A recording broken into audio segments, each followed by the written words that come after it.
Some men swear they'll never fall in love. Some women swear they'll never believe again. But when fate puts the two face to face, love becomes the most dangerous challenge of all. This isn't a story about broken promises. It's about the price of resisting what the heart truly wants. Get ready for an adult romance, intense and full of teasing, where control is nothing but an illusion. Before we begin, subscribe to the channel, hit the like button, turn on the notification bell, and hype this video so this story can reach more people and keep growing. There are men who walk into a room and everyone notices. Johnny Hopkins was one of them, but with one crucial difference. He knew it, he used it, and he turned it into profit. Most people think art auctions are just playgrounds for bored heirs spending family money. But when Johnny took the podium in his flawless suit, with that voice seemingly crafted to persuade crowds, the game changed entirely. He didn't sell paintings. He sold desire. And that Friday night in Atlanta, with the gallery packed with collectors, socialites, and women pretending to care about modern art, the 45-year-old auctioneer was at his peak. The piece was a minor Kandinsky, but the way he led the bidding made it feel as if they were auctioning off the artist's very soul. His voice dropped deep, rose temptingly, played with the rhythm of the offers the way someone flirts without hurry. 300,000, 400, 550. The gavel struck. Sold, applause, smiles. A few indiscreet winks from the female crowd. Johnny thanked them with that half-smile of a man not easily impressed, stepped down from the stage, and went straight to the bar. Whiskey, ice, mental silence. He liked that moment. Adrenaline fading, money counted, freedom intact. No commitments. No strings. No emotional dramas that would end up costing half his assets and a third of his sanity. Maison, his younger brother and roommate, appeared beside him with a glass of wine, and that cynical grin Johnny knew far too well. Another triumphant night for Atlanta's most devoted bachelor, Maison said, leaning against the counter. 6 women staring at you like you're the last dessert on the buffet. And you, as always, untouchable. Johnny shrugged, taking a sip. Dessert doesn't last. Freedom does. You should embroider that on a pillow. I'd rather embroider it on the contract I'll never sign. Maison laughed, shaking his head. One day, brother, the universe is going to play a trick on you. And I'll be right there, with popcorn, watching and recording everything. Johnny lifted his glass, dryly amused. Bring some salt, too. You'll need seasoning while you wait that long. Across Atlanta, in a studio that smelled of jasmine, bergamot, and something Scarlett Foster was still trying to identify, the night moved to a different rhythm. Bottles of essential oils filled the shelves, notes were scattered across the counter, and the soft glow of the lamps gave the space the atmosphere of a fragrant laboratory. Scarlett was bent over a new blend, testing how the notes evolved, when the two forces of nature she called her best friends stormed in as if staging an urgent intervention. Elliot came in first, all exaggerated elegance, fresh from a fancy dinner, tossing her purse onto the couch. Scarlett, darling, you're working on a Friday night. Again. Natalie followed right behind, already pouring wine without asking. And before you say you're busy creating a revolutionary fragrance, let me remind you, perfume doesn't warm the bed. Scarlett didn't look up from the vial. Perfume also doesn't lie, disappear in the middle of the night, or split the house in half when it leaves. Touché, murmured Elliot, taking the glass Natalie handed her. But your ex-husband being an idiot doesn't mean all men are. It means I learned not to bet again. Natalie sat on the edge of the counter, crossing her legs with the confidence of someone about to drop a hard truth. Scar, you're 39, gorgeous, talented, independent, and hiding behind perfume bottles as if the world outside were out to bite you. The world already did, and it hurt. Then bite back, Elliot shot, blunt as always. Or at least step back into the ring, just to see if you still remember how to play. Scarlett finally looked up at them, wearing that expression of someone tired of a conversation before it even began. I don't want to play. I want to work, take care of Jody, and have peace. Peace is just a fancy word for loneliness, Natalie countered. The studio door creaked open, and a 10-year-old girl appeared. Hair loose, unicorn pajamas, holding a glass of milk with a curious expression.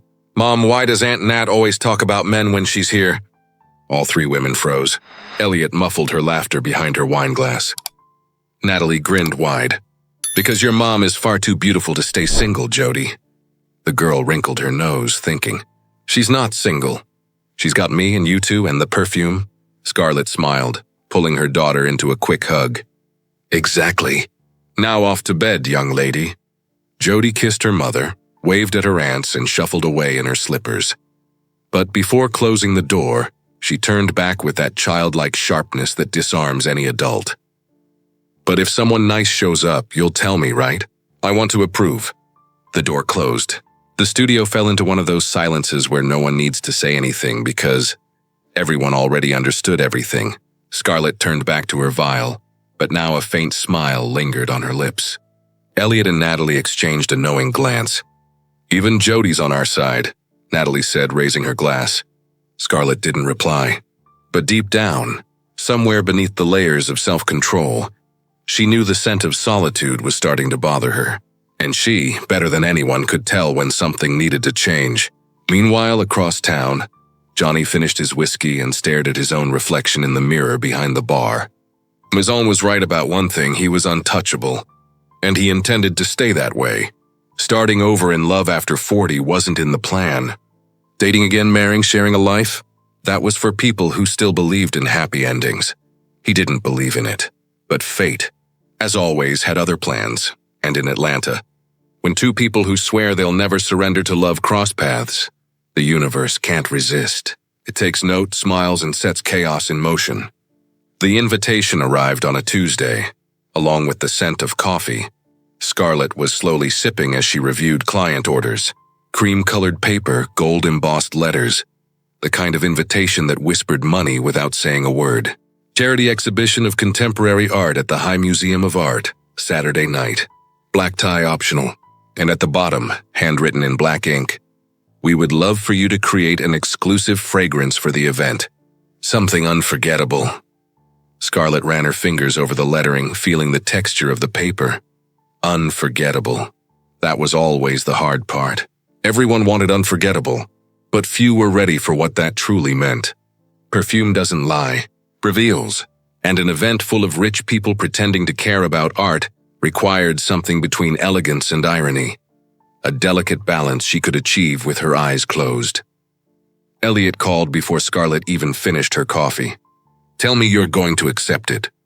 "Good morning to you too. Scarlett, it's the event of the year. Half of Atlanta's elite will be there, and you'll be creating the perfume everyone will be talking about for weeks. Meaning work. Meaning exposure, networking, and maybe an interesting encounter." Scarlett rolled her eyes, even though Elliot couldn't see it. "You never give up, do you?" "Never, just say yes. Natalie and I already picked our dresses." She said yes. Not for her friends, not for networking. She said yes because creating fragrances was her livelihood, and a project like that meant visibility. It meant a well-paid commission. It meant keeping Jody and her private school and the studio running, without relying on any ex-husband's help. By Thursday evening, Scarlett arrived at the museum 2 hours before the event to supervise the installation of the fragrance diffusers. The production team was adjusting the lights. White flowers filled every corner, and the main hall already carried the scent she had spent 3 days perfecting.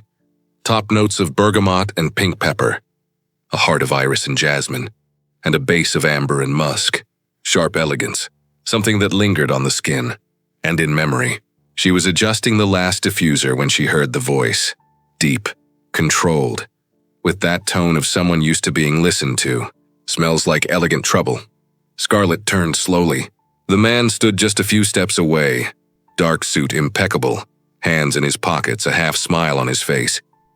He had that kind of presence that filled a space effortlessly. Tall, broad-shouldered, eyes that looked both amused and calculating. She didn't have to ask who he was. Everyone in Atlanta knew Johnny Hopkins, the auctioneer who turned art sales into theater and hearts into high-stakes bets. She raised an eyebrow, unhurried. "Then it suits you perfectly." Johnny took 2 steps closer, hands still in his pockets, the smile deepening. "I'm not elegant?" "You are." "Trouble, too." He laughed. Not politely, genuinely, unexpectedly. And Scarlett noticed with mild irritation, that she liked the sound more than she should have. "You must be the perfumer, Scarlett Foster, and you must be the man making people spend fortunes on paint and canvas tonight. That's my job. To make them spend or to make them believe they need to spend." Johnny tilted his head, intrigued. She didn't look away. He liked that. "Both, same as you. Do you sell the scent or the idea of who they'll become wearing it? I sell the truth they're too afraid to admit." "Then we're alike." "Not even close," Scarlett said, turning back to adjust the diffuser, even though it was already perfectly aligned. "I deliver something real. You deliver theater. Well-paid theater. Still theater." Johnny crossed his arms, leaning casually against a pillar. It wasn't like him to get intrigued this fast, but there was something about this woman, the way she owned her space, the way she returned provocations with effortless precision, the way she moved among bottles and scents as if guarding a secret kingdom. And that perfume, the damn perfume she had created, clung to his skin and his thoughts all at once. "Can I ask you a technical question?" Scarlett glanced at him warily. "Depends on the question. The fragrance you created for this event, was it designed to attract or to repel?" She finally stopped what she was doing and faced him directly, arms crossed, her expression unreadable. "It was designed to unsettle. If you're still smelling it, it worked." Johnny smiled, that dangerous kind of smile, the one that appeared when a man accepted a challenge no one had actually issued yet. "Unsettling, I understand. I do that every Saturday at the auction. You do it on purpose. I do it because I have to. What's the difference? Purpose is ego. Necessity is survival." He was about to answer when the event coordinator appeared, calling him over to review the auction order. Johnny gave a small nod, but before walking away, he looked back at Scarlett, that half-smile still lingering. "See you at the auction. Try not to distract me too much with that scent." No promises, he left. Scarlett stood there, feeling her heartbeat racing at a rhythm she definitely hadn't approved. Irritating. He was irritating. Too charming. Too confident. And that smile. That damn smile that seemed to know exactly the effect it had. She shook her head and went back to work. She wasn't falling for that.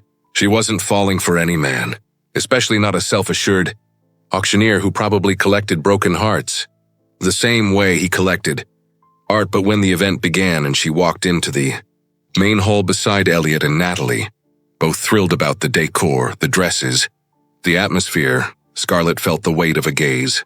She turned slightly and saw Johnny at the podium, microphone in hand, adjusting his jacket. He looked straight at her, blinked, slowly. The kind of silent message that didn't need words. Elliot nudged her arm. "Who's that?" "Trouble." "What kind of trouble?" "The kind I'm going to avoid all night." Natalie leaned forward, watching Johnny with scientific curiosity. "He's looking at you. He looks at everyone. It's his job." "Not like that, darling," said Elliot, lifting her champagne glass with that knowing little grin that already predicted the chaos ahead. The auction began. And Johnny Hopkins did exactly what he did best, commanded the room like a maestro conducting a symphony. His voice rose and fell, teased and seduced, built tension. Paddles lifted, bids climbed, and he controlled it all with an ease that bordered on indecent. Scarlett watched, pretending not to care, but it was impossible not to notice.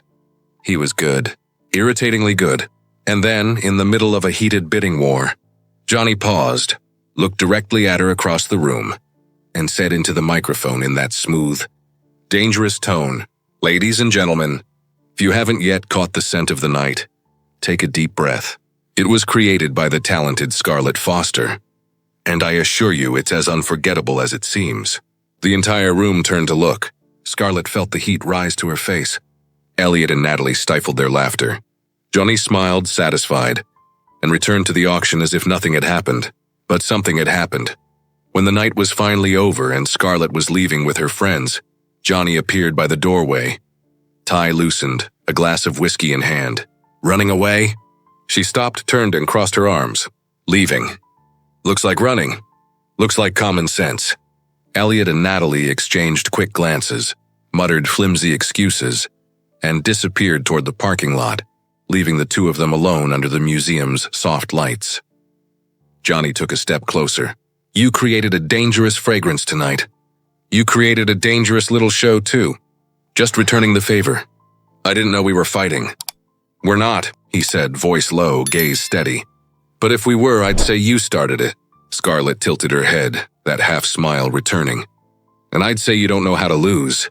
Johnny took a sip of his whiskey, never breaking eye contact. Never had to learn, she should have left. She should have turned around, gotten into the car, and erased that conversation from her mind.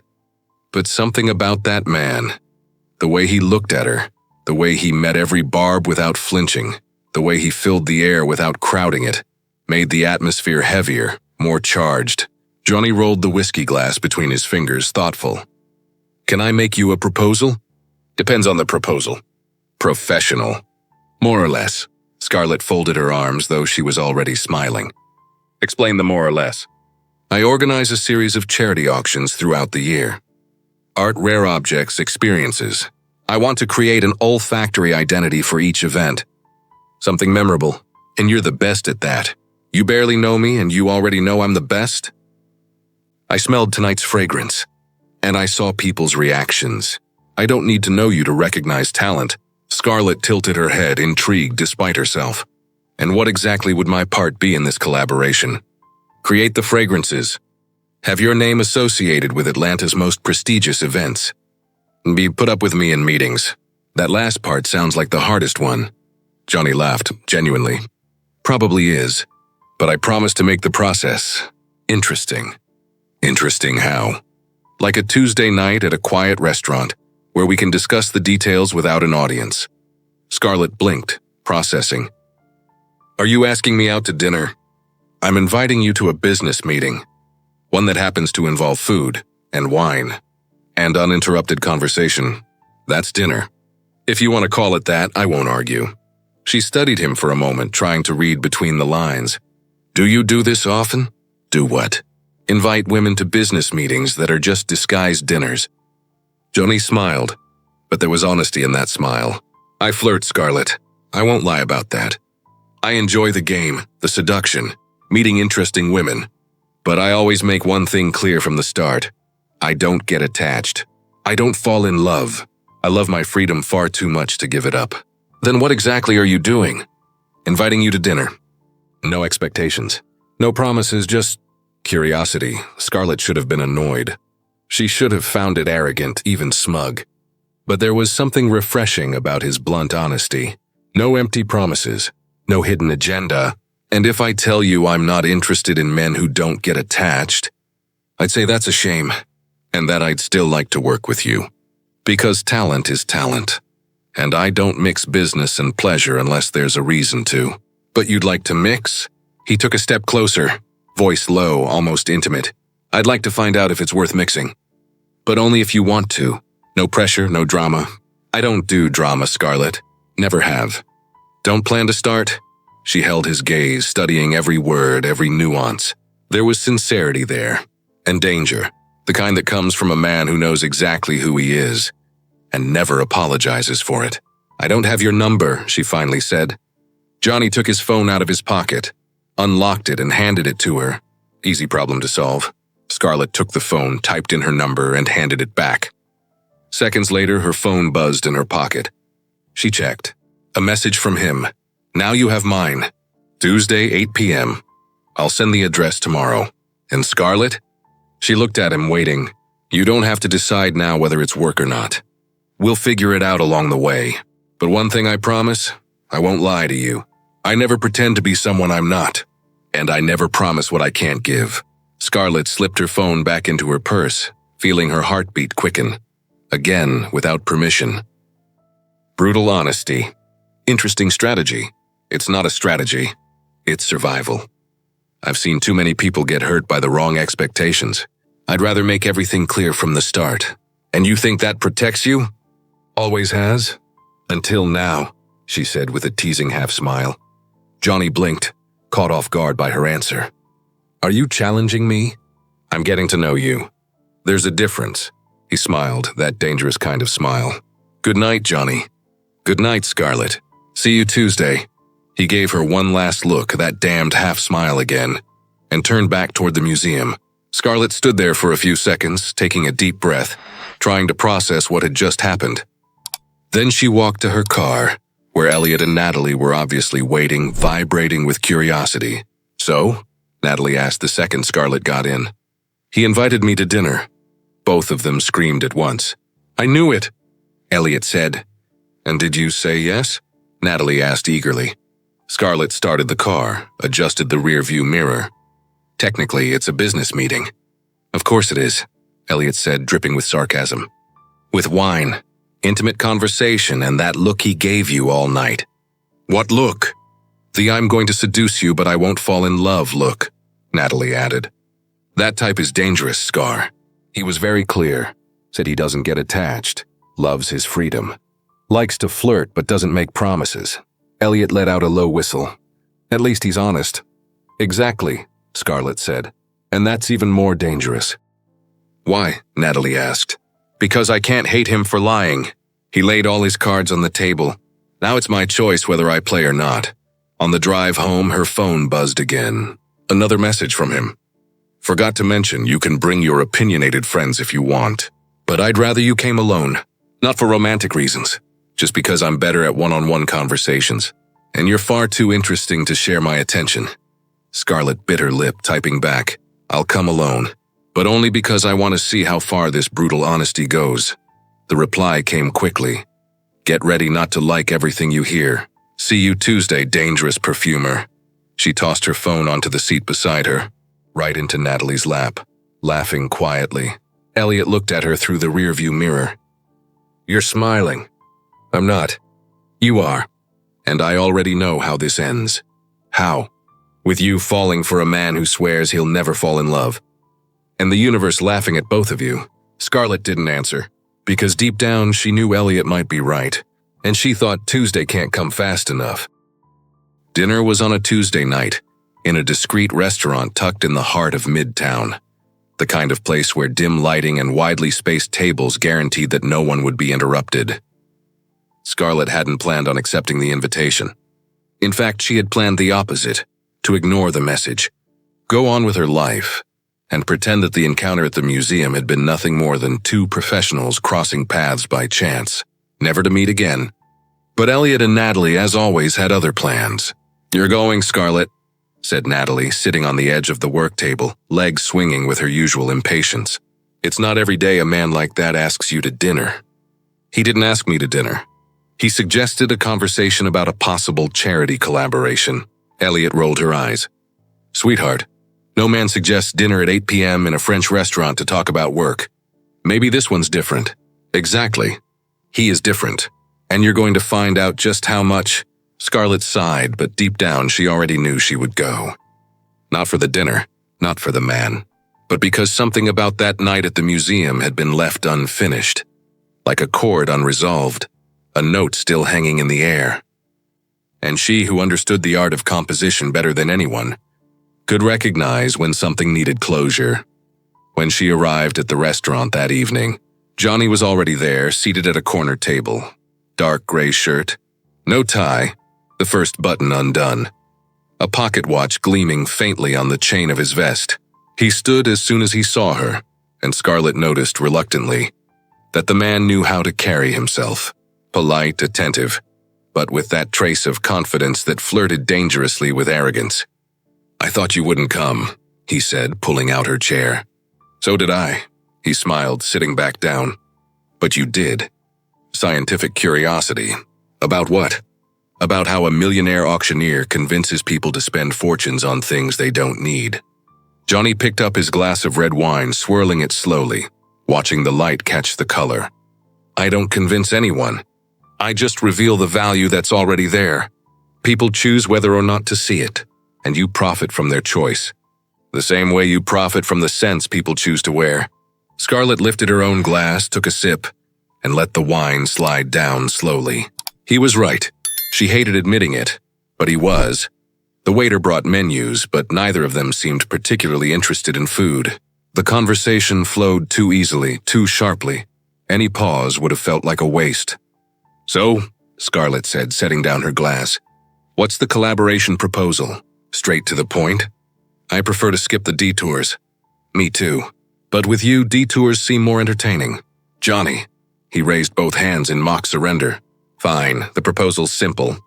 I'm organizing a series of charity auctions throughout the year. Art, rare objects, exclusive experiences. I want to create an olfactory identity for each event. Something memorable, something that lingers. And you're the best person for the job. Scarlett tilted her head. And why should I say yes? Because you're ambitious. Because you're talented. And because, deep down, you want the name Scarlett Foster to be remembered. Not just in Atlanta, but anywhere rich people gather to spend money pretending to save the world. She should have been offended, but she wasn't. Because once again, he was right. And because the way he said it, without sugarcoating, without pretense, was almost refreshing. There's a catch, isn't there? Johnny smiled, that dangerous kind of smile. There's always a catch. What is it? He leaned forward, resting his elbows on the table, eyes locked on hers. We'll have to work together, closely. Meetings, samplings, events. And I know you don't like me. I never said I don't like you. But you didn't say you do. Why would I? Because it would be honest. Scarlett laughed, softly but genuinely. You want honesty? Fine. I think you're irritatingly confident, dangerously charming, and completely addicted to being in control. And I haven't decided yet whether that annoys me or entertains me. Johnny leaned in closer, his voice dropping to a near whisper. May I give my opinion? Go ahead. It entertains you. You just don't want to admit it yet. Scarlett held his gaze, didn't back down, didn't look away. And in that moment, something shifted in the air between them. Something warm, dense, electric.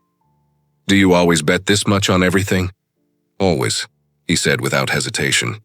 And I almost always win. Almost. No one wins all the time. But I come close. Scarlett picked up her glass again, taking another sip, letting the wine cool the heat that was rising far too quickly. And if I agree to work with you, what guarantee do I have that this won't turn into a mess? None. She blinked, caught off guard by the blunt honesty. None. Scarlett, you and I are far too smart to pretend there isn't chemistry here. There is, plenty of it, but that doesn't mean we have to do anything about it. So you're proposing that we work together, knowing that there's in the middle? Exactly. And you think you can handle that? Johnny leaned back in his chair, that slow, dangerous smile returning.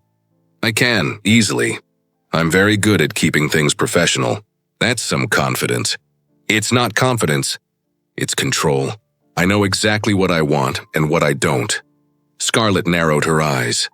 And what don't you want? Complication, drama, serious relationships. Anything that involves deep feelings or unrealistic expectations. Wow, you really believe that? I do, and it works. I'm 45, Scarlett. Never married, never wanted to, and never will. I like my life as it is. No strings. No demands. No disappointments. She studied him for a long moment, trying to decide if he was courageously honest or tragically limited. So you're telling me you could spend months working with me, side by side, sharing ideas and feel nothing? Johnny lifted his glass as if to toast. Exactly. I could spend an entire year by your side and not fall in love. Emotional control is a skill, Scarlett. And I've mastered it. Something inside her. Maybe pride, maybe survival instinct. Maybe just the urge to wipe that confident smile off his face. Made Scarlett lean forward too, eyes gleaming. Want to bet? Johnny froze mid-sip, lowering his glass slowly. Bet what? That you can't do it. 1 whole month working with me side by side and you'll slip. He laughed loudly, genuinely. Are you challenging me? I am. And if you lose, you auction off that pocket watch you keep flashing around. Johnny instinctively placed a hand over the watch, as if protecting something priceless. That watch belonged to my grandfather. Then you'd better not lose. He went quiet for a few seconds, studying her like an art collector about to place the final bid. Then slowly he extended his hand across the table. Deal, 1 month, without falling for you. And when I win, you'll create a fragrance with my name. Something that makes history. Scarlett took his hand, firm, steady. And when you lose, that watch goes up for auction. And I'll be in the front row watching. They let go, but the touch lingered. Warm, charged, dangerous. Across the restaurant, in a corner neither of them noticed, Maison sat with a friend watching the entire scene unfold. He pulled out his phone, typed quickly, and sent a message to Johnny. "Man, I just watched you make the dumbest bet of your life. I want front row seats when you hand over that watch." Johnny felt his phone buzz in his pocket but ignored it. He was too busy watching Scarlett, who was now calmly reading the menu as if she hadn't just turned the game on its head. And maybe she had. Because while Johnny was absolutely certain he was going to win that bet, something deep inside, far beneath the control he prided himself on, whispered an inconvenient truth. He had just underestimated the wrong woman. And in Atlanta, when a man who's never lost meets a woman with nothing left to lose, fate doesn't interfere. It just sits back, grabs the popcorn, and waits for the show to begin. The collaboration started on a Thursday morning at Scarlett's studio, and from the very first minute, it was clear this wasn't going to be easy. Johnny arrived precisely at 10 a.m., wearing a flawless navy blue suit, that pocket watch hanging from his vest like a trophy he was still certain he'd keep. He rang the doorbell and waited, hands in his pockets, quietly whistling a tune Scarlett didn't recognize when she opened the door. "Punctual," she said, stepping aside. "Impressive. I know how to be professional when I need to." "When you need to? So not all the time?" Johnny stepped inside, glancing around the studio with genuine curiosity. The shelves lined with bottles, the notes taped to the walls, the unmistakable mix of scents in the air. "Professionalism all the time is boring. I prefer being professional with style. Style is just a pretty word for arrogance. And sarcasm is a pretty word for fear of compliments." Scarlett shut the door harder than necessary. "Coffee? Strong? Like you." She stopped mid-step, turned slowly, and gave him that look, equal parts irritation and amusement. "Did you rehearse that line on the way here, or was that instinct?" Johnny grinned. "Instinct. I'm naturally unbearable. Finally, something honest out of your mouth." She walked to the small kitchenette in the corner of the studio and began preparing coffee. Johnny sat on one of the high stools beside her workbench, taking in the glass vials, pipettes, and paper testing strips scattered around. "How does it work?" he asked, genuinely curious. "You just smell things and decide what fits." "More or less. Smell, analyze, deconstruct. Perfume is architecture. It has a base, a body, a top.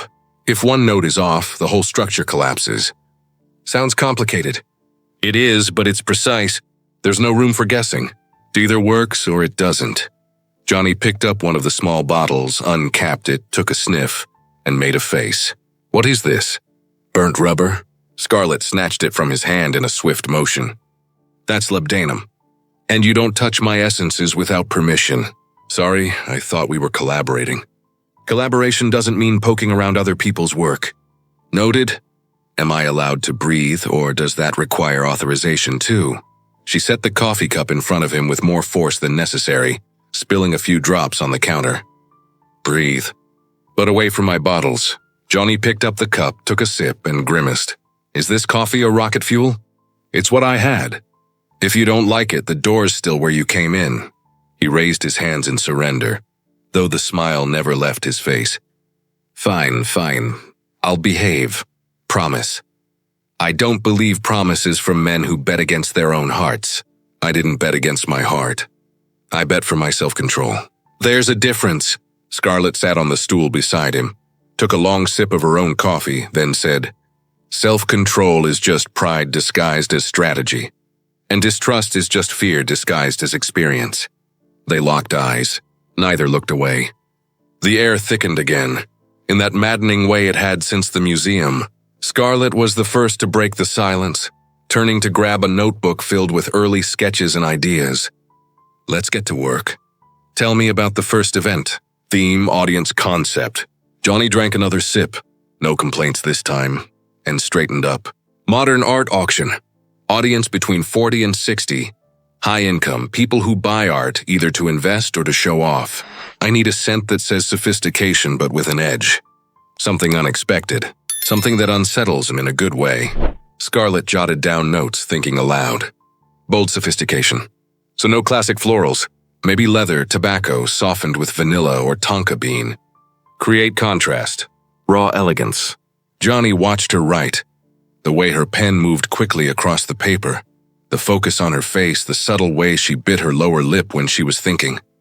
You bite your lip when you're concentrating. Scarlett stopped writing, lifted her gaze slowly.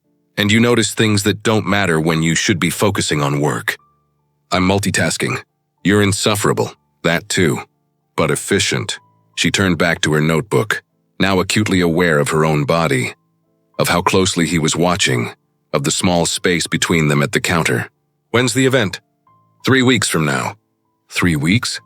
Johnny, creating a fragrance takes time, testing, adjustments. I know.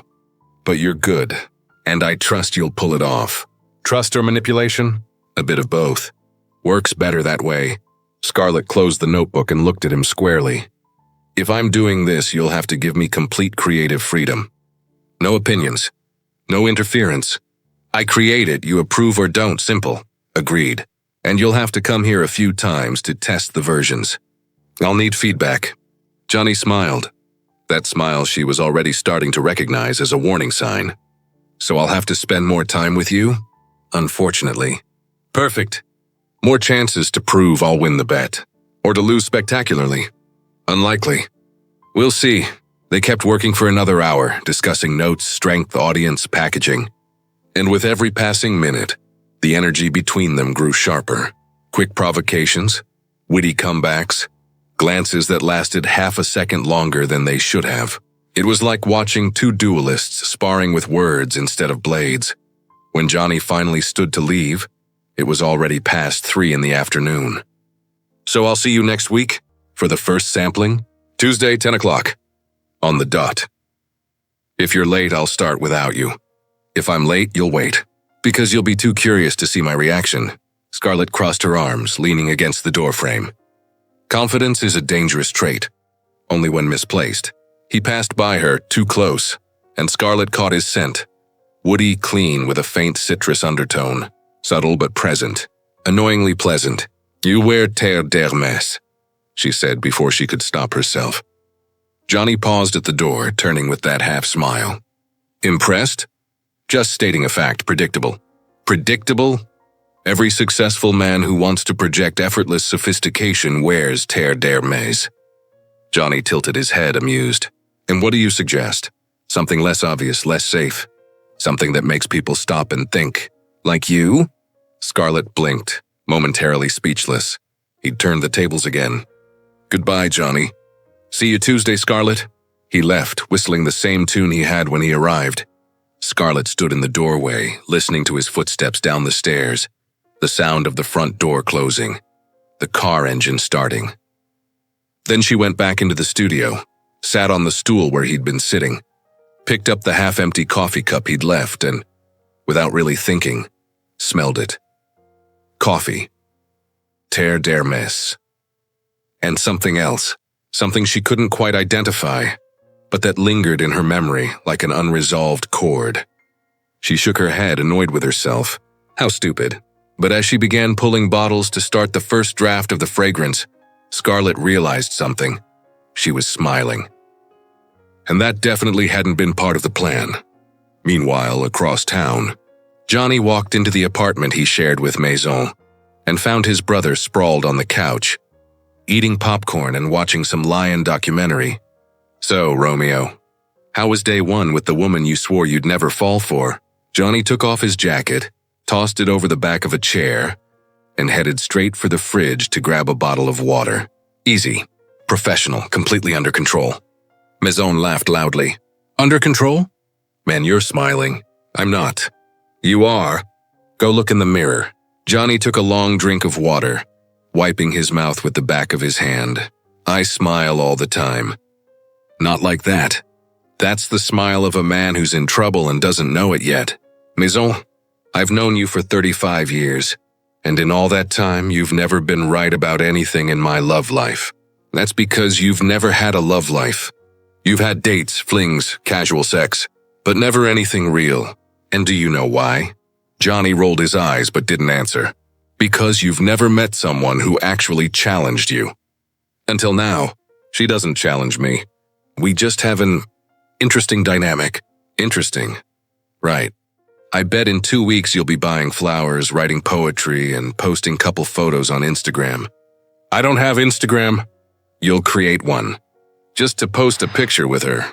Johnny tossed the empty bottle into the trash and headed for his room. But before closing the door, he turned back to Maison with that look, the one that said he still thought he held all the cards. I'm going to win that bet, easily. Maison lifted his bowl of popcorn like a toast. Of course you are, brother. Of course you are. And when Johnny shut the door, Maison grabbed his phone and sent a message to the group chat with their friends. Bet's open. How long until Johnny hands over the watch? And his heart? Taking bids, the replies came fast. 3 weeks, 2, 1. No one bet on never. Because in Atlanta, when two grown adults make a bet about love, fate doesn't interfere. It just schedules the ceremony. The fragrance was ready on a Monday afternoon, and Scarlett knew exactly what she'd done. It wasn't the scent for the event. That one was still in progress, going through rounds of adjustments and testing. This was something else, something she'd created on a dangerous impulse one late Friday night, after Elliot and Natalie had left.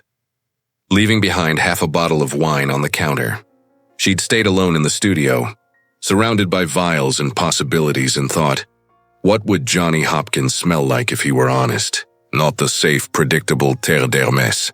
Not the perfume he wore to impress. The real scent. The one beneath the arrogance, the control, the rehearsed smile.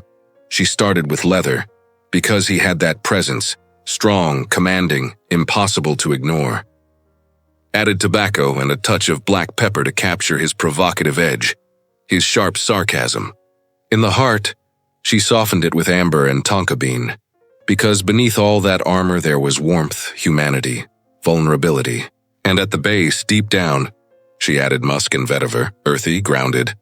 The kind of note that clings to the skin and refuses to fade. When she finished, Scarlett tested it on a strip of paper, inhaled, and felt an immediate physical reaction. Her stomach tightened, her pulse quickened, and she thought with a mix of pride and regret, this is going to be a problem. By Tuesday morning, when Johnny arrived for the official fragrance tests, Scarlett had 3 neat versions lined up on the workbench. Numbered bottles, paper strips, detailed notes. Everything professional, controlled, safe, except for the 4th bottle hidden in the drawer. Johnny walked in with his usual confident stride. But this time he brought coffee for both of them, a gesture Scarlett hadn't expected, and found far too considerate for her liking. Morning. Brought coffee to make up for the rocket fuel you served last time. She took the cup, smelled it, tasted it. It was good, too good, which somehow annoyed her even more. Bribery? Courtesy. There's a difference, not when it's coming from you. Johnny smiled, removing his jacket and tossing it over the back of the chair. Today, he wore a white shirt with the sleeves rolled up to his elbows, and Scarlett noticed, reluctantly, that he had nice forearms, strong hands, the kind of detail she had no business noticing. Shall we start? She said quickly, redirecting her focus to the bottles. Eager?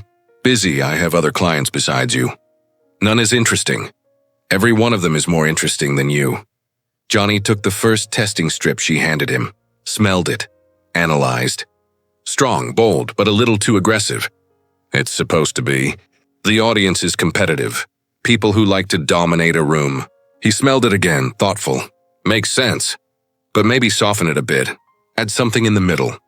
Something that makes people curious instead of intimidated. Scarlett jotted down notes, passed him the 2nd version. He tested, they discussed adjustments. The rhythm between them was smooth, professional even. But every time their fingers brushed as they exchanged strips, every time he leaned closer to catch a scent, every time she explained a note, and he listened with an attention that felt too intimate, the tension built like a quiet storm. By the time they reached the 3rd version, Johnny paused mid-test and looked straight at her. You made something else. Scarlett froze. What are you talking about? There's another fragrance. You're hiding it. I'm not hiding anything. Scarlett, I've been reading people for 20 years. You've got that look. The one that says you did something you shouldn't have and you're dying to show it. She crossed her arms, defensive. And if I did, then show me. It's not for you. Liar. Johnny. He stood, walked around the workbench and stopped right in front of her, close enough that the air shifted. Not threatening, but deliberate. Show me. Scarlett held his gaze for 3 seconds. 4. 5. And then, against every sensible instinct, she opened the drawer and placed the 4th bottle on the table. No label, no number, just a deep amber liquid inside clear glass. I made this on a whim. It has nothing to do with the event. It's just an experiment. An experiment in what? You? Johnny blinked, genuinely surprised for the first time since walking in. Me? I wanted to know what you'd smell like if you were honest. If you took the mask off. He was silent for a moment, processing. Then slowly he picked up the bottle, uncapped it, and inhaled. The reaction was immediate. His brows furrowed. His jaw tightened. He smelled it again, slower this time, letting the fragrance open, evolve, reveal its layers.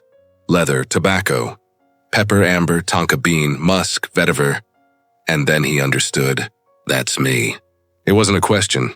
It was a realization. And for the first time since Scarlett had met him, Johnny Hopkins looked genuinely unsettled. It's not the you show, she said quietly now. It's the you hide.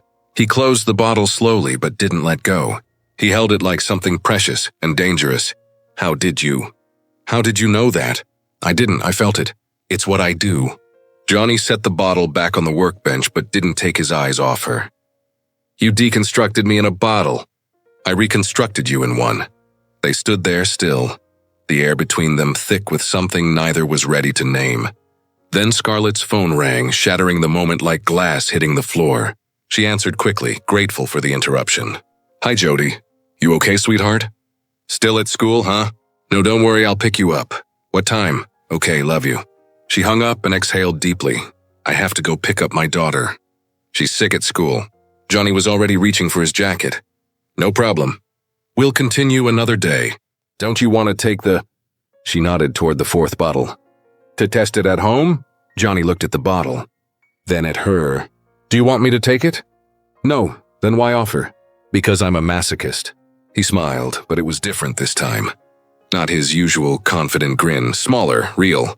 I'll take it, but only because you asked. I didn't ask. You offered. Same thing. He slipped the bottle into the inside pocket of his jacket and headed for the door. But before leaving, he turned back once more. Scarlett? This doesn't count as a point in the bet. Just so we're clear. Of course not. Good. He left. And Scarlett stood there alone in the studio, breathing in the air that still held his scent, mixed with the coffee he'd brought and the open bottles on her workbench. And she thought, I just did the stupidest thing of my life. That night, Elliot and Natalie showed up at Scarlett's apartment with wine, pizza, and a mission to get the truth out of her. Spill everything, said Natalie, opening the pizza box on the coffee table while Jody, now fully recovered, sat on the rug drawing. There's nothing to tell. Liar, said Elliot, pouring wine. You've got that glow. The dangerous kind. Scarlett sighed, grabbed her glass, and told them everything. The perfume, his reaction, the way he'd held the bottle, the silence that had followed. When she finished, Natalie was grinning like an idiot. You created a chemical weapon. It's not a weapon. It's a perfume. It's a confession, Elliot said seriously. You showed him who he really is. That's intimate, Scar. I know. And dangerous, I know.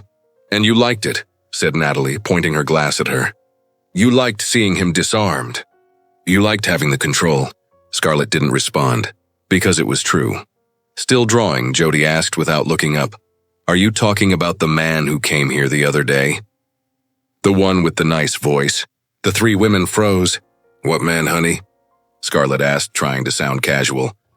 The tall man, with the crooked smile. You said he was annoying, but you were laughing when you said it. Elliot nearly spat her wine. Natalie burst out laughing. Scarlett covered her face with her hands. Jody, sweetheart, go play in your room. Why?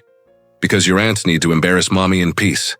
The girl shrugged and left, taking her colored pencils with her. As soon as the door closed, Natalie threw herself onto the couch, laughing. Even your 10-year-old daughter noticed. You're doomed, honey. I'm not doomed. I'm confused. Careful, said Elliot, serious but with a knowing smirk. Perfume can linger on the heart. You created his scent. Now he's going to haunt you, too. Scarlett downed her wine in one gulp, because deep down, she knew Elliot was right. Meanwhile, across town, Johnny walked into the apartment and found Maison on the couch, as usual, but this time holding his phone camera pointed straight at the door. "Smiling again, Romeo?" "I'm not smiling." Maison flipped the screen toward him. He'd been recording. "I'm documenting the fall of the empire. This is going down in history." Johnny tossed his keys onto the console table, went straight to his room, and closed the door. He sat on the edge of the bed, pulled the bottle from his jacket pocket, and set it on the nightstand. He stared at it for a long time. Then, against all better judgment, he opened it and inhaled again.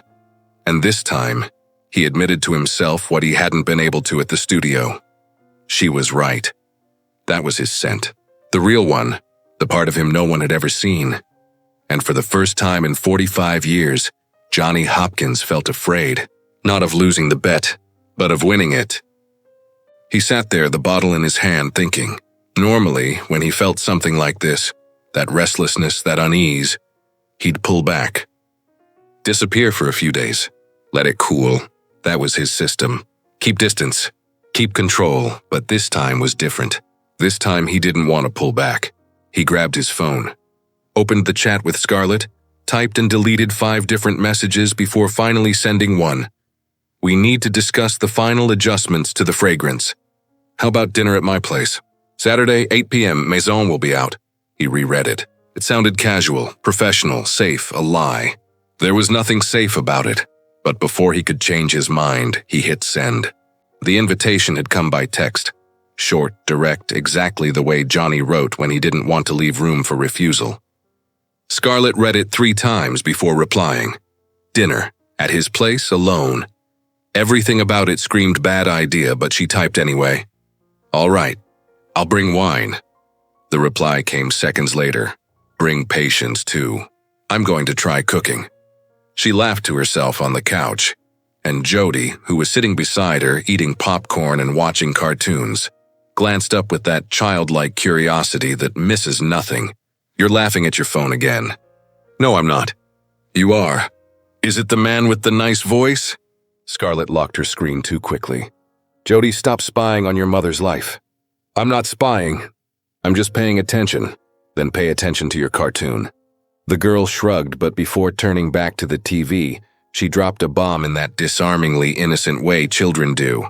"Aunt Nat said you should date him." Scarlett nearly spilled her water. "Aunt Nat talks too much. She said he's handsome and that you act different when you talk about him." "Different how?" "Happy, the annoying kind." Scarlett closed her eyes, took a deep breath, and decided she was going to have a serious talk with Natalie about what not to say in front of children. On Saturday night, Scarlett arrived in front of Johnny's building right at 8. It was a sleek high-rise in Buckhead, elegant lobby, quiet wealth in every detail. He'd sent the apartment number, and when she rang the bell, the door opened almost immediately. Johnny was barefoot. That was the first thing she noticed. He looked always immaculate, always in control, wore dark jeans, a gray dress shirt with the sleeves rolled up, and no shoes.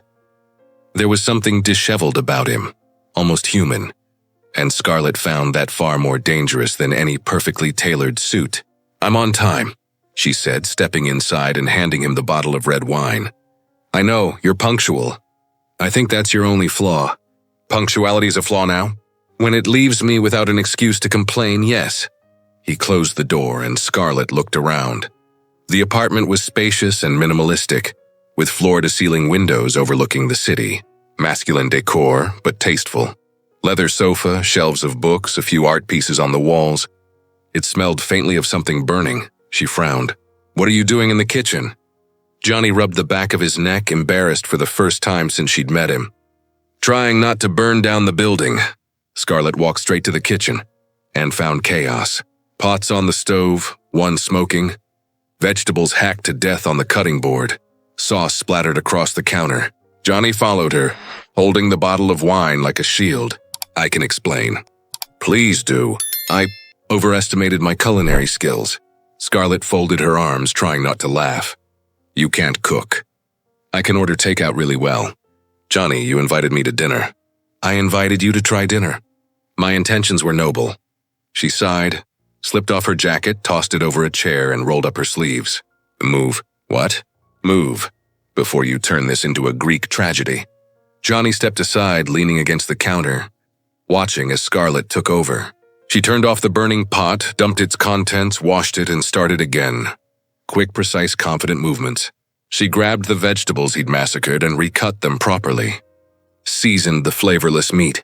Fixed the sauce. Johnny opened the wine, poured 2 glasses, and just watched. You're good at this. I create perfumes. Cooking's chemistry, too. Just less abstract. So I chose the wrong career. You chose one that lets you never have to cook. Fair point. She glanced over her shoulder at him, and they smiled at the same time. Not their usual teasing smiles. This one was lighter, easier, real. You were really going to serve me whatever that was in the pan? I was going to convince you it was an obscure French technique. Johnny, that was charcoal. Activated charcoal, detoxifying. Scarlett laughed, full, genuine laughter. And Johnny realized he liked that sound far more than he should. Half an hour later, they were sitting at the table, plates served. Wine perfectly aerated, and the mood had shifted.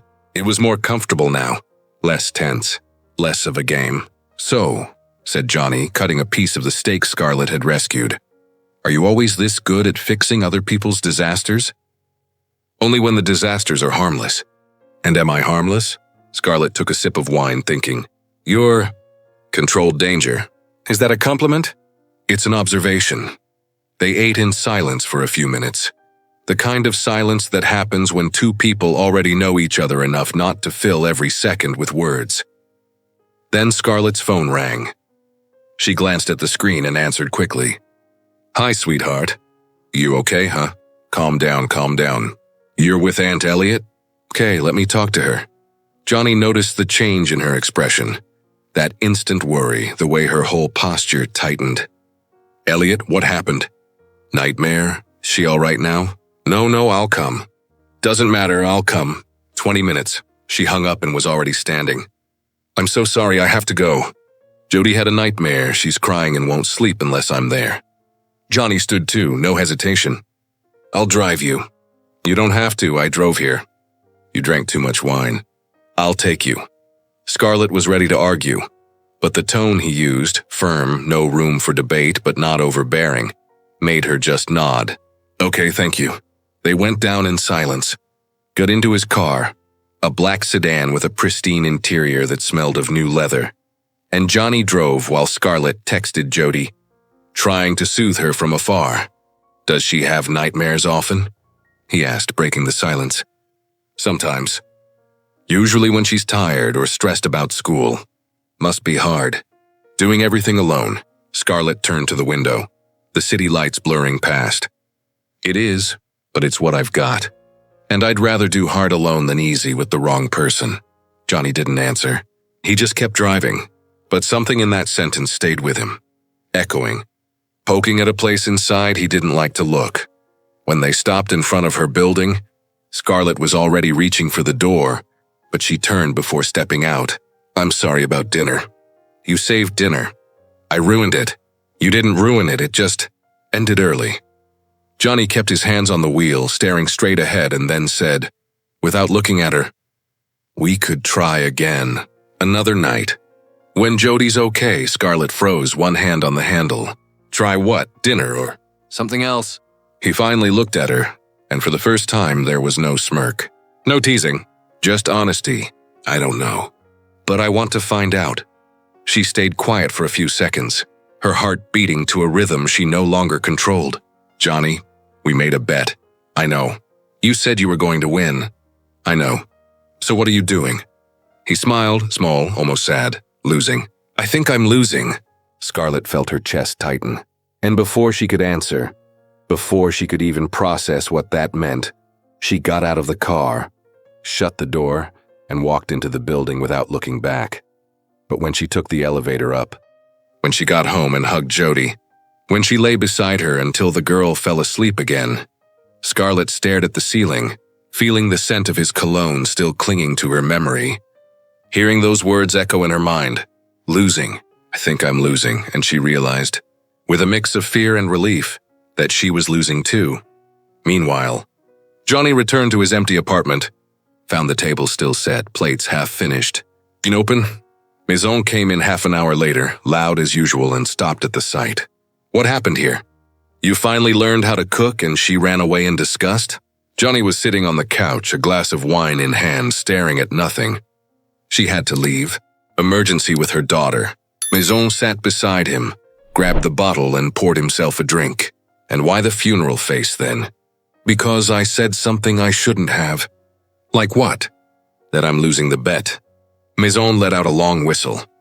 "You told her that?" "I did." "Why?" "Because it's true." Maison turned to his brother with that look. The one that said he'd finally figured everything out. "Johnny, my brother, my partner in crime. You're screwed, I know. Like completely, hopelessly screwed. I know. And the worst part?" Johnny looked at him, waiting. "You like being screwed." And for the first time in his life, Johnny Hopkins had no answer. Because Maison was right. And in Atlanta, when a man who's always had every answer finally goes quiet, fate doesn't interfere. It just lights the candles and waits for the inevitable. Scarlett spent the next 3 days avoiding Johnny with the precision of someone dodging a contagious disease.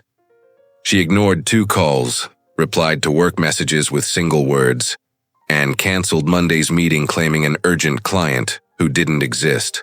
She knew exactly what she was doing, running, and she hated herself for it but couldn't stop. The problem wasn't Johnny.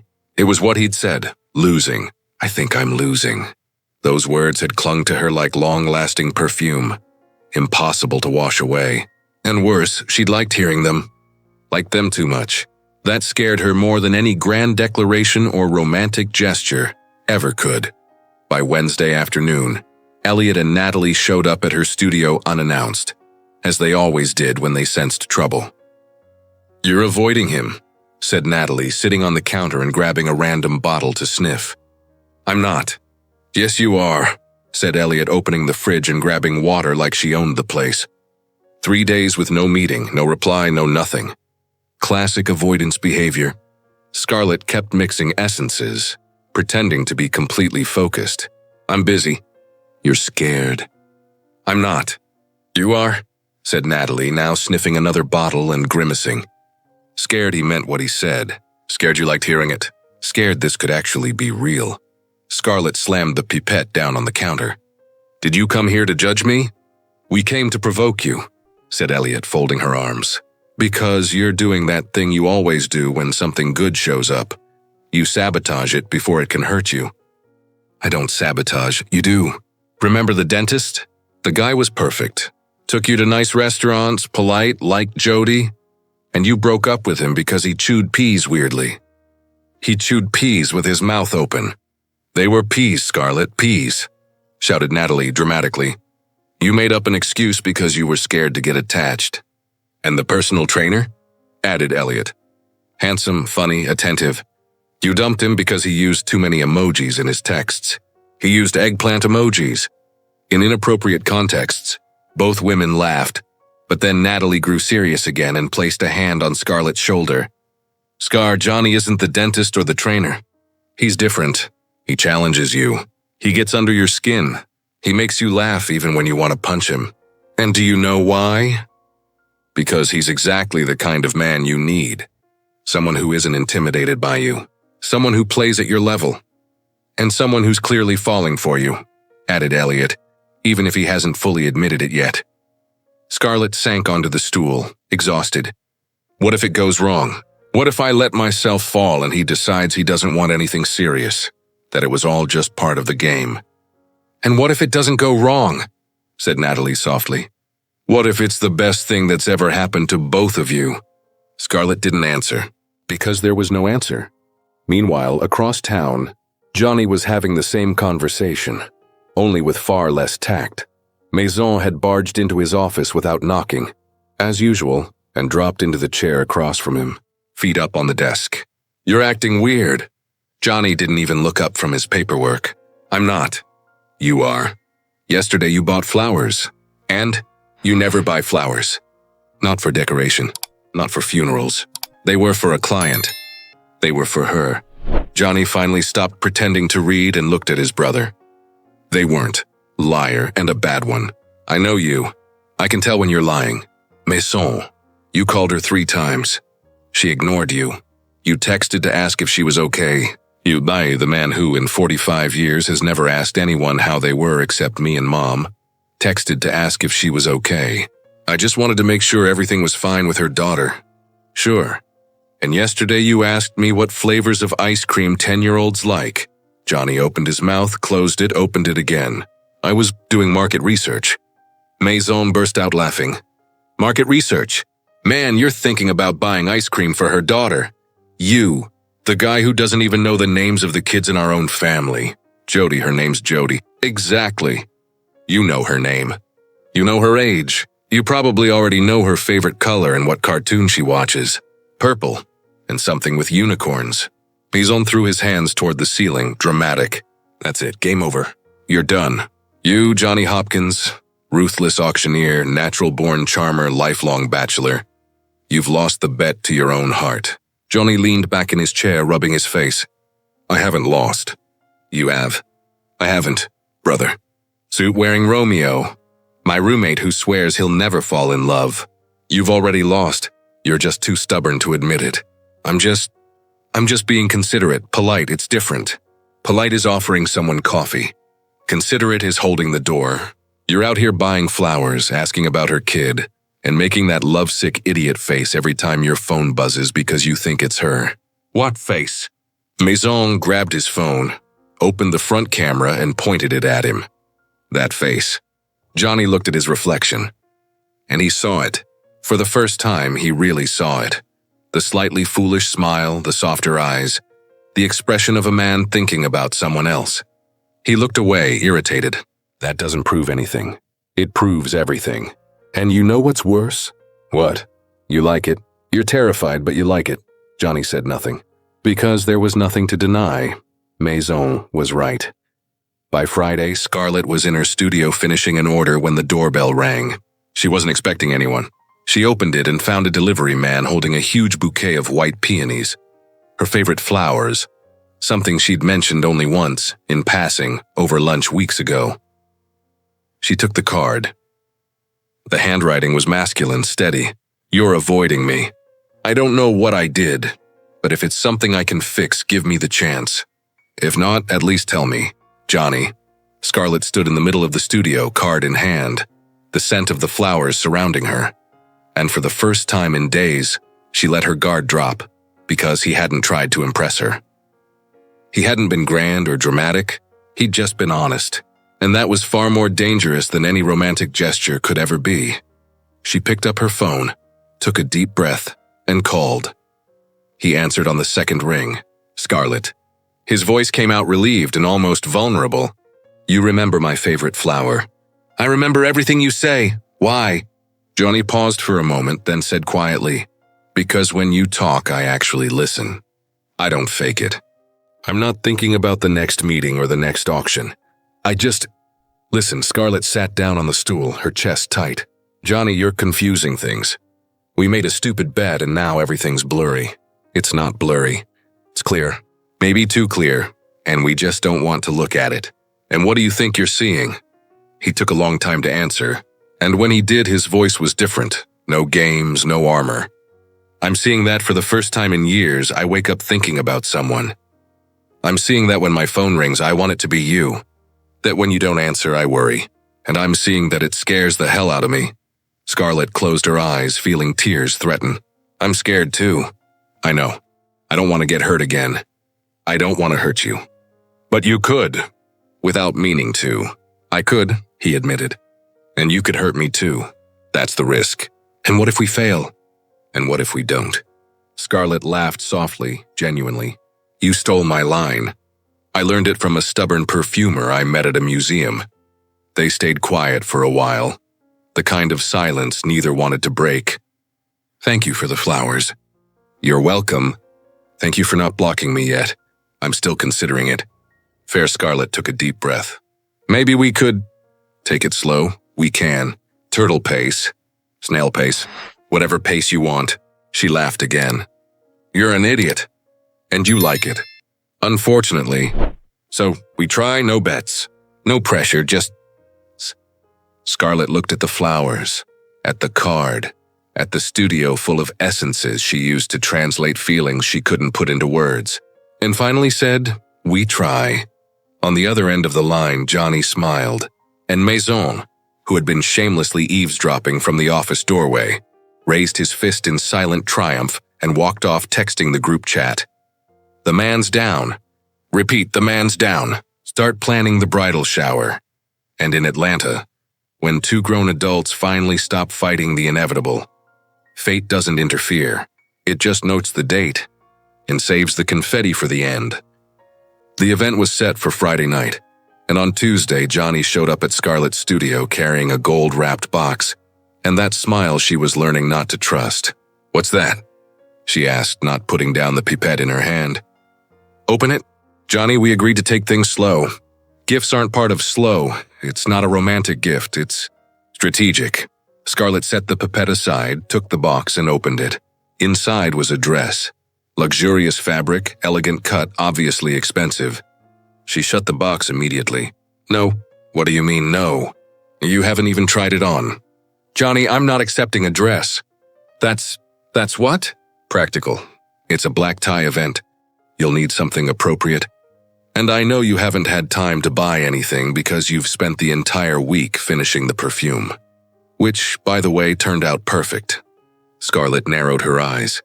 "How do you know I didn't buy a dress?"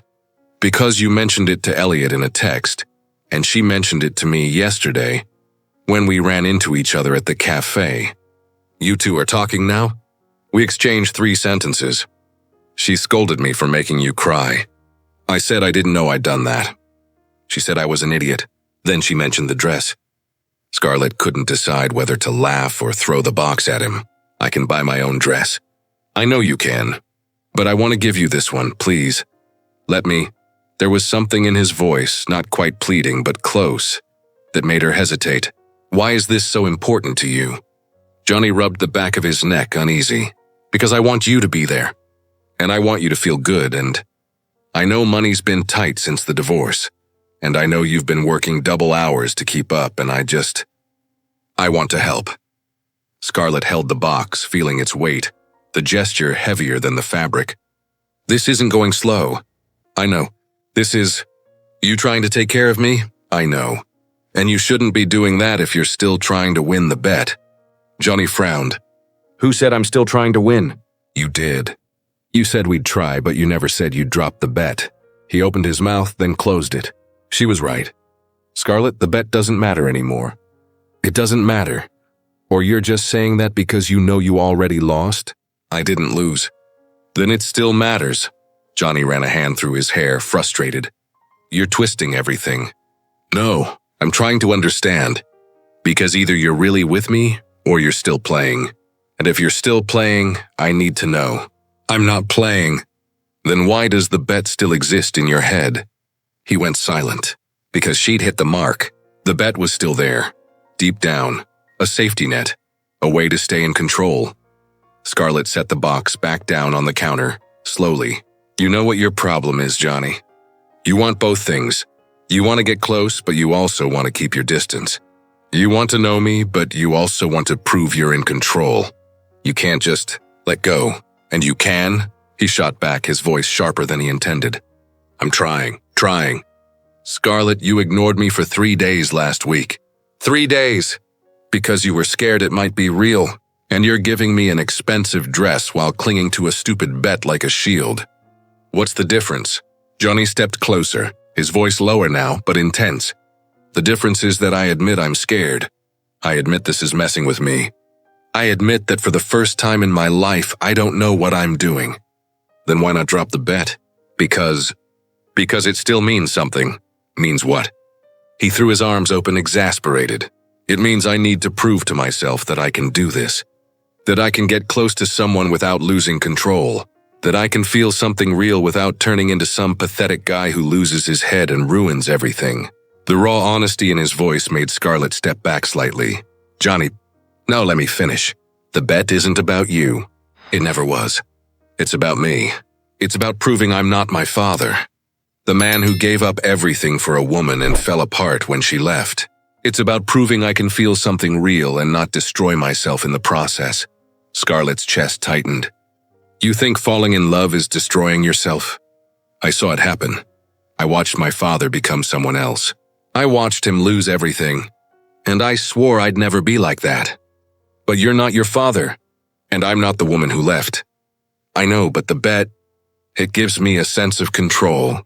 Gives me the illusion that if I can get through this without falling completely, I'll be safe. Scarlett stepped closer now, locking eyes with him. But you've already fallen, Johnny. You just don't want to admit it. He held her gaze, and for the first time there was no defense. No grin, no game. I haven't fallen. You have. I haven't. You bought flowers. You asked about my daughter. You remembered my favorite flower. You brought me coffee. You brought me a dress. You've fallen, Johnny. And you're terrified. I'm not terrified. Yes, you are. I'm not. Then prove it. Her voice echoed through the studio. And before either of them could think, before reason had the chance to step in, Johnny closed the distance in 2 strides, cupped her face in both hands and kissed her. It wasn't gentle. It wasn't soft. It was desperate, intense, as if he were trying to prove something. To her, to himself, to the entire universe. Scarlett froze for half a second. Then she gave in. Her hands rose to his chest, clutching his shirt, pulling him closer. Her mouth opened, the kiss deepened, and everything. The argument, the bet, the fear evaporated. There was only this. The heat, the urgency. The raw truth that both of them had spent weeks fighting something that had already won. When they finally broke apart, breathless, Johnny kept his hands on her face, forehead resting against hers, eyes closed. I fell, he whispered, voice rough. I fell, and I don't know how to stop. Scarlett held his wrists, feeling the rapid pulse under her fingers. Then don't stop. They stayed like that for a moment that felt infinite and fleeting at once. And then Johnny stepped back, slowly, like someone retreating from a fire. I need to go. Scarlett blinked, confused. What? I need to think. I need to process this. Johnny, you can't kiss me like that and just leave. I know, but I have to. I'm sorry. And before she could respond, before she could stop him, Johnny grabbed his jacket, opened the door, and left. Scarlett stood there alone in the studio, fingers pressed to lips still warm, her heart beating out of rhythm. And she realized with a mix of anger and ache that he'd done it again. He'd gotten close and then run. In the days that followed, Scarlett tried calling 3 times. Each went to voicemail. She sent messages. Read, but no reply. Elliot and Natalie showed up Thursday night to find her curled up on the couch, eating ice cream straight from the tub, Jody already asleep in her room. He's avoiding you, said Natalie, sitting beside her. I know. After kissing you. I know. Elliot took the ice cream from her hand. Scar, listen to me. The guy kissed you, admitted he fell, and then bolted because he freaked out. That's not rejection. That's panic, and what's the difference? The difference is panic passes. Rejection doesn't. Scarlett rested her head on Elliot's shoulder. And what if he doesn't come back? He will, Natalie said firmly. Because a man who kisses like that doesn't forget. He's processing, fighting his own ego, but he'll be back. Across the city, Maison found Johnny still at the office at 11 at night, suit jacket still on, staring at the computer without seeing it. You kissed her. It wasn't a question. Johnny didn't answer. And you ran. Silence. And now you're here pretending to work when you're actually scared to death. Johnny finally looked up at his brother. I lost. Lost what? The bet? Everything, control, logic. I kissed her, Maison, and it was real? Johnny nodded, his voice barely holding together. And now I don't know what to do. Maison sat in the chair across from him, serious for the first time in weeks. You're going to go over there, apologize for being an idiot, and tell her the truth. What truth? That you're in love. That you're terrified. That you said you wanted to go slow. But that kiss woke something up in you you've never felt before, and you don't know how to handle it. But you want to try. For real, Johnny rubbed his hands over his face. What if I mess it all up? You already did when you walked out. Now it's about fixing it. And for the first time in 45 years, Johnny Hopkins realized he'd lost something far more valuable than a bet. He'd lost his heart. And in Atlanta, when a man finally understands what he's lost, fate doesn't interfere. It just holds its breath, hoping he's not too much of an idiot to win it back. Johnny spent the entire Friday rehearsing what he was going to say. He was sitting in his car, parked in front of Scarlett's building. 3 times he had raised his hand to ring the doorbell, and 3 times he had given up. It wasn't fear of rejection. He'd been rejected before and survived. It was fear of saying the wrong thing, of ruining everything for good. He was about to give up again when the building door opened, and Jody came out first, backpack on her shoulders. She spotted his car, frowned, and walked straight toward his window. Johnny rolled it down. "Hi, Jody." The girl looked at him with that unsettling seriousness only 10-year-olds can manage. "You're the man who made my mom cry." Johnny felt his stomach drop. "I am, and I came to apologize. She doesn't want to talk to you." "I know, but I have to try." Jody tilted her head, studying him the way a child studies a math problem. "Why did you run away?" The question was so direct, so unfiltered, he couldn't lie. "Because I was scared." "Scared of what?" "Of liking her too much. Of not being good enough. Of ruining everything." Jody crossed her arms, serious. "My mom says everybody's scared. The difference is between the ones who face it and the ones who run." Johnny smiled, small and sad. "Your mom is wise." "I know. And you were stupid." "I know that too." Jody stayed quiet for a moment, thinking. Then she sighed, as if making an important decision. "Wait here." She ran back inside. Johnny sat there confused, until 5 minutes later the girl returned, holding a small bottle wrapped in gold tissue paper. "She made this last week. Didn't want to show it to anyone, but I found it hidden in her studio." She handed him the bottle through the car window. "What is it?" "Perfume. It even has a name. It's written on the bottom." Johnny turned the bottle over. On the base, in delicate cursive, it read, "Failed miserably." He opened it slowly, inhaled, and recognized it immediately. Leather, tobacco, amber, tonka bean. It was the perfume she had created inspired by him. But now there was something else. Something new. A note that hadn't been there before. Rose. Subtle, almost imperceptible, but there. Softening. Humanizing. She added rose. He murmured to himself. Jody shrugged. "She always adds a flower scent when she's sad. Says it's her way of making sadness beautiful."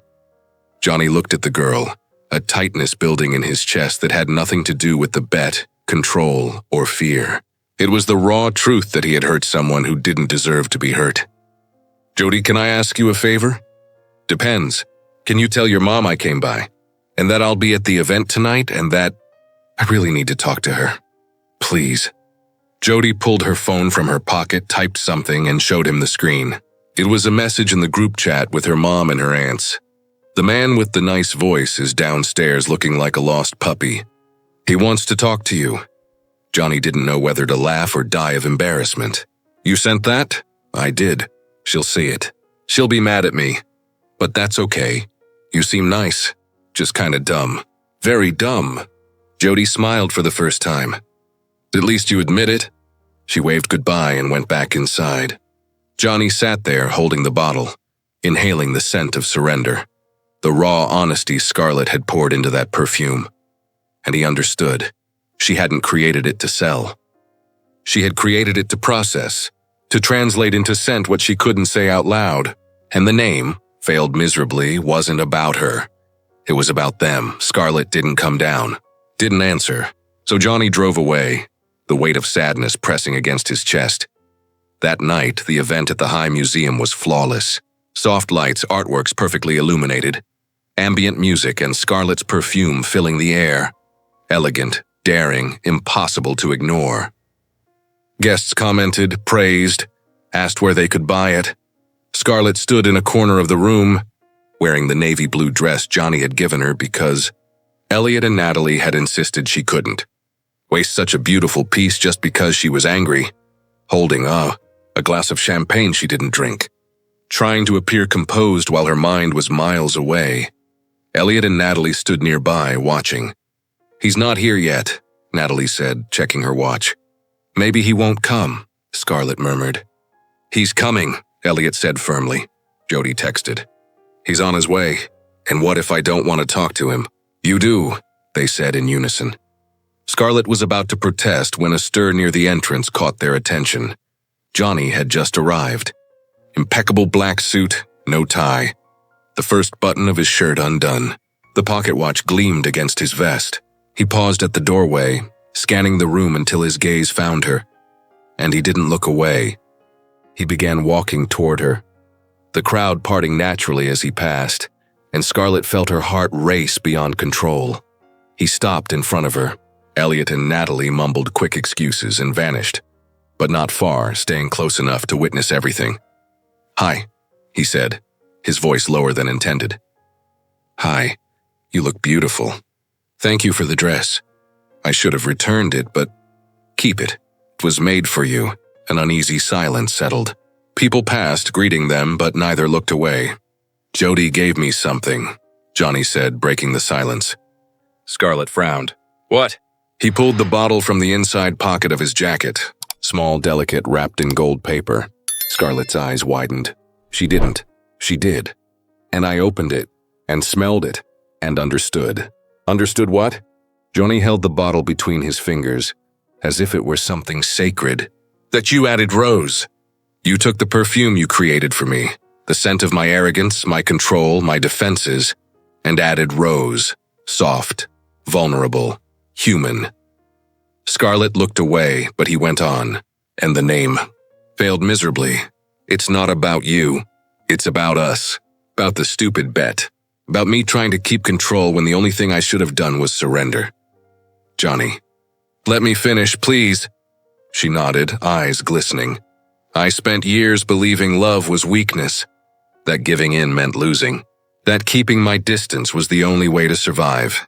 And then I met you, and you dismantled everything, every defense, every certainty. Every excuse I ever had." He stepped closer. "I kissed you because I couldn't resist. And I ran because I was terrified that you were real, that this was real. That, for the first time in my life, I was feeling something I couldn't control." Scarlett felt the first tear slide down her cheek, but she didn't wipe it away. "And are you controlling it now?" Johnny smiled, sad, honest. "No. I lost control the second you walked into that museum. It just took me too long to admit it." He held out the bottle to her. "You made this as a goodbye. I understand. But I came here to ask for a chance to turn it into a beginning." Scarlett took the bottle, feeling its weight in her hand, the weight of his raw honesty woven into every word he'd said. "You hurt me, of course I know, and I'm sorry. More than you can imagine. And how do I know you won't run again?" Johnny pulled the pocket watch from his vest. He held it for a moment, looking at it, then placed it in her hand. "This watch belonged to my grandfather. It's the most valuable thing I own, and I'm giving it to you. Not because of the bet, but because I want you to know I'm here truly, no games. No running." Scarlett looked down at the watch, feeling the cool metal against her palm. "Johnny, this is my way of saying I failed miserably, and I don't regret it, because failing with you was the best thing I've ever done." The tears came faster now. Scarlett held the watch in one hand and the bottle in the other, and finally she smiled. "You're an idiot, I know. But you're my idiot." Johnny laughed, relief flooding his face, and pulled her close, his forehead resting against hers. "So we try? For real this time? No bets, no games. Just the two of us figuring it out together?" Scarlett nodded, eyes closed. "We try." Across the room, Elliot and Natalie were hugging, smiling through tears. Maison, who had arrived with a group of friends, raised his glass from afar, grinning like a fool. And somewhere in Atlanta, Jody received a message from her mother. "Thank you, sweetheart. You did the right thing." The reply came quickly. "I know. He's nice. Just needed a push. Adults are complicated." And that night, when Johnny finally auctioned off the pocket watch, because a bet was a bet, and he was a man of his word, the highest bid came from Scarlett. She bought the watch back, and when he asked why, she said, "Because now it has a story. And I want to keep it." And in Atlanta, when two grown hearts finally stop fighting and start surrendering, destiny doesn't interfere. It simply writes in its calendar, "Mission accomplished." Next stop, happily ever after. 6 months had passed since that night at the museum. and life had taken on a rhythm Johnny never imagined he could enjoy. He who had always cherished absolute freedom now woke up early on Saturdays, not because of an important auction, but because Jody had a soccer game and he had promised to be there. He sat in the bleachers beside Scarlett, holding 2 cups of coffee they'd grabbed on the way.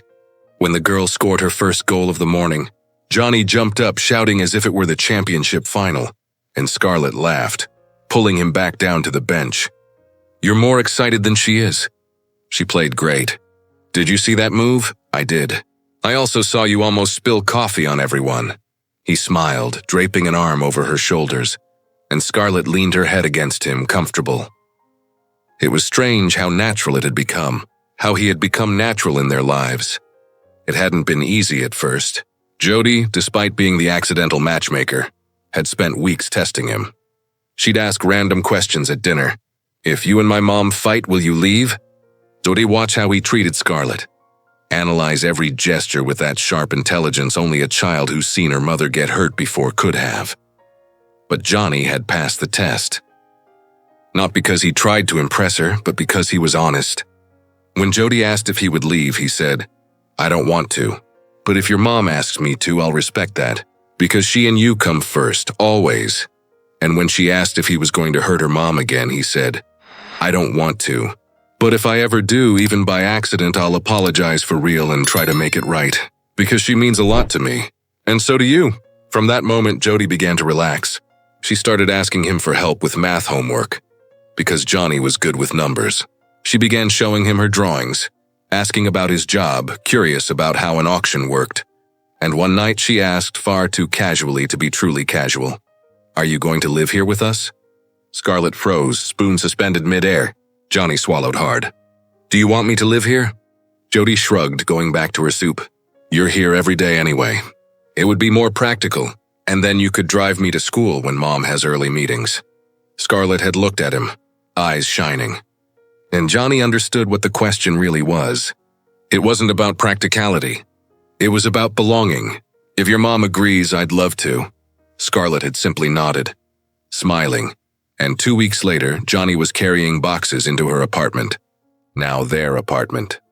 Maison had teased him endlessly. The lifelong bachelor turned stepdad. That deserves a plaque. But deep down he was happy. Because for the first time he saw his brother truly alive. Not just existing, but living. On the field, Jody scored again, and this time it was Scarlett who jumped up shouting. Johnny laughed, pulling her back down. "Now you're just like me. Shut up and kiss me." He did. And a few moms in the stands sighed, finding the scene far too adorable.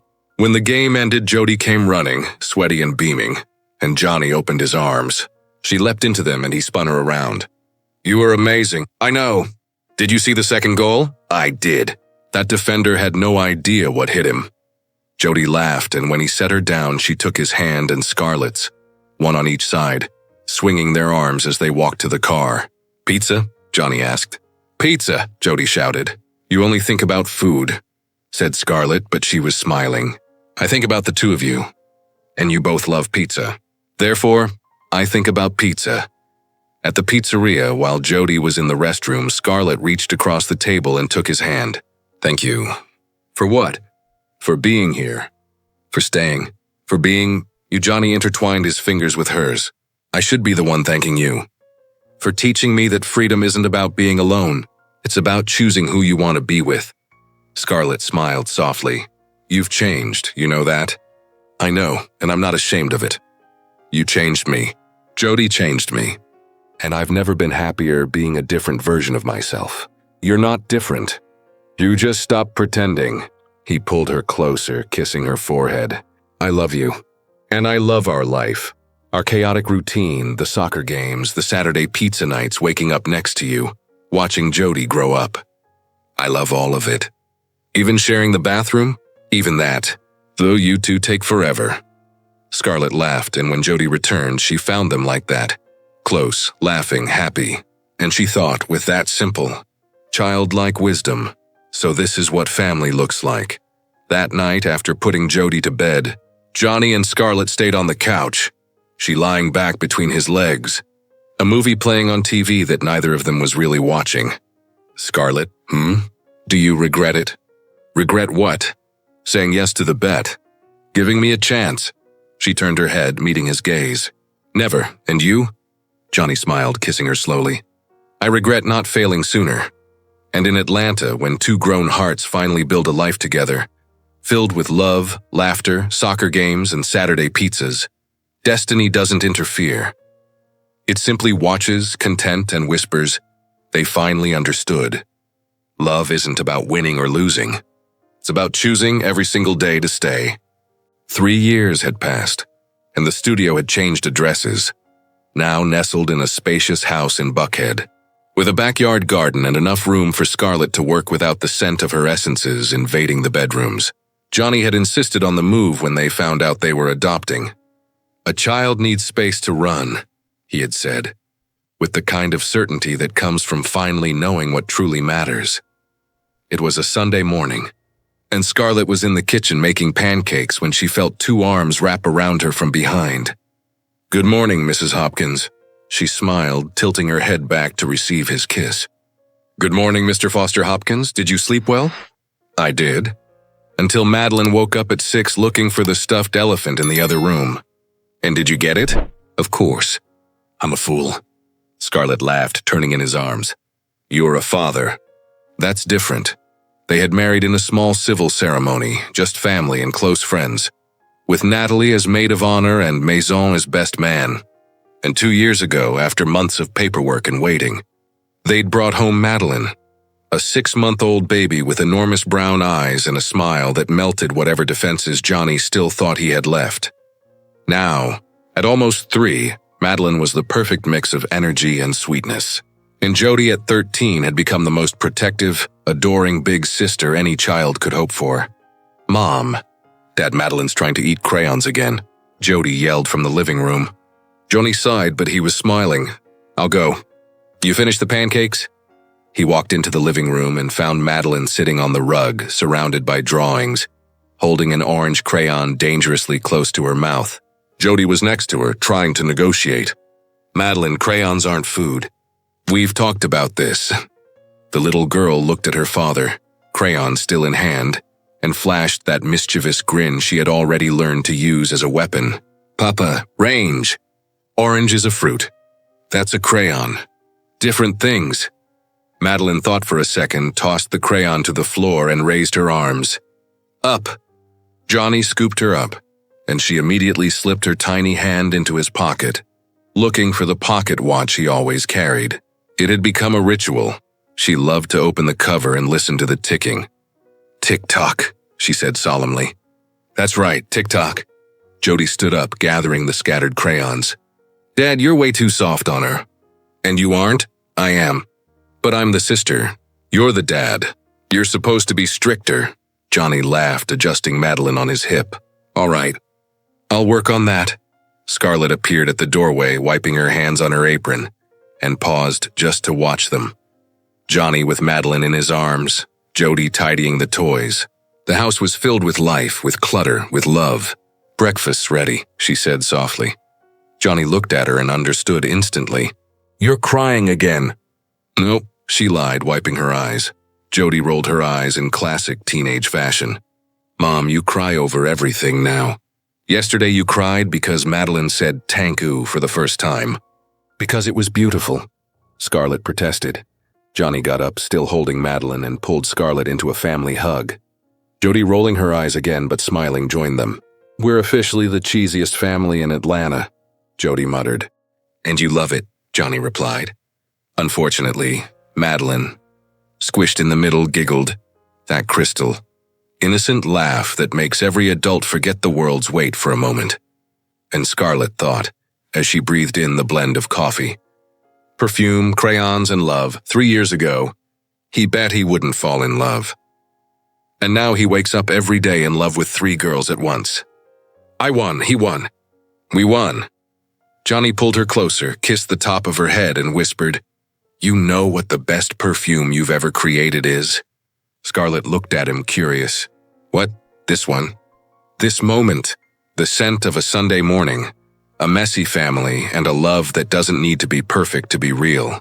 Scarlett's heart filled with joy, and Jody groaned. "Dad, you're getting way too sentimental." "I'm allowed to be sentimental. I'm a dad. It's my right." "Technically, you're a stepdad," Jody teased, grinning. Johnny pretended to take a dramatic stab to the chest. That hurt more than losing that bet. "Liar," Scarlett said, laughing. "Nothing hurt more than admitting you lost." "True, but it was worth every second of suffering." Madeline clapped her little hands, demanding attention again, and everyone laughed. And there, in that bright kitchen, with pancakes slightly burning on the stove, crayons scattered across the floor, and laughter echoing through the walls, Scarlett finally understood what starting over really meant. It wasn't about erasing the past. It was about building something new on top of it. It was about turning scars into wisdom, fear into courage, and loneliness into family. Johnny had failed miserably at the bet, but he had won everything that truly mattered. And as he held Madeline in his arms, watched Jody put the toys away, and felt Scarlett nestle against him, Johnny Hopkins, the man who once swore he would never fall in love, realized he had finally found what he'd been running from all along, a place to call home. Not because it was perfect, but because it was theirs. So what would you do if love showed up right when you swore you'd never get involved again? This story proves that the heart doesn't follow rules, and sometimes losing control is the greatest victory of all. If you fell for this plot, hit the like button, subscribe to the channel, and tell us what captivated you the most. Their mind games, the provocations, or the final twist?